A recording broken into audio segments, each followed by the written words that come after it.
Nous restons dans le domaine de l'environnement avec le projet Biocode. À Moorea, plusieurs scientifiques se relaient pour dresser un inventaire complet de la faune et de la flore de l'île Sœur.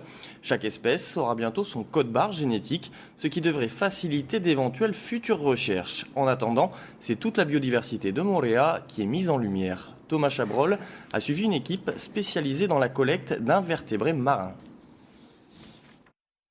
Ces trois scientifiques sont des pointures dans leur domaine. Leur spécialité, les invertébrés sous-marins. Pour approfondir le catalogue des espèces déjà référencées, ils multiplient les plongées. Ils collectent coquillages, crabes, concombres et bien d'autres espèces du monde aquatique. Nous allons plonger dans 10-15 mètres. Et qu'est-ce que nous cherchons? C'est un endroit avec beaucoup de cailloux dessus de fonte. Comme ça, il y a beaucoup d'animaux qui vivent sous la caillou. Depuis 2 ans, plus de 2000 espèces d'invertébrés ont été répertoriées autour de l'île. Les scientifiques espèrent en classer au moins 5000.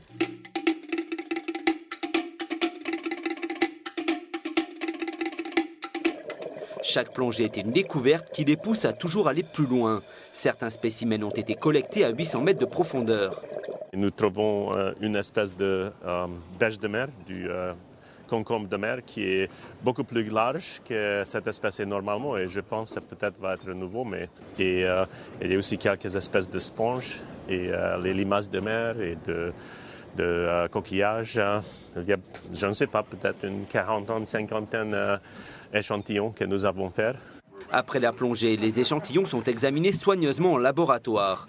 Photographie numérique, inscription des données environnementales dans une base de données et extrait d'ADN permettent une identification précise. L'utilisation de la génétique dans la taxonomie est récente. Pour les 150 scientifiques du projet Biocode, c'est la découverte d'un gène qui a permis cette révolution dans le classement des espèces.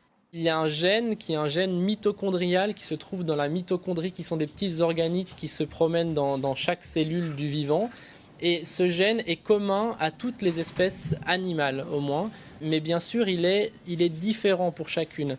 Donc c'est possible de l'utiliser comme un marqueur génétique, comme une clé pour identifier chaque espèce. Et dans certains groupes biologiques, 50% des espèces collectées à Moorea étaient jusqu'à présent inconnues du monde scientifique.